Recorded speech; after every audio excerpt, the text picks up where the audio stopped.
Keď ma zavoláš, ja rada prídem. Tentokrát bol problém teda v kúpeľni, sprchový kút, kde sa usadzal veľmi vodný kameň a na tých čiernych batériách ho vidno naozaj veľmi.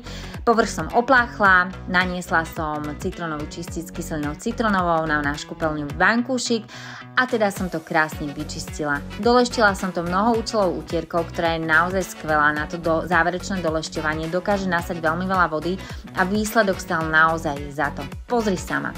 Už nemusíš rozmýšľať, čo kúpiš ďalšie v drogerii, jednoducho vyskúšaj Rheinzeit. Takisto som prešla na sklo, opláchla som ho, čistiť som použila zase neriedený, on sa dá totiž to aj riediť, jednak 3 alebo jednak 7 s čistou vodou a vydrží ti extrémne dlho, niektorým až 10 mesiacov. Takže zase opláchnuť a už len krásne doleštiť.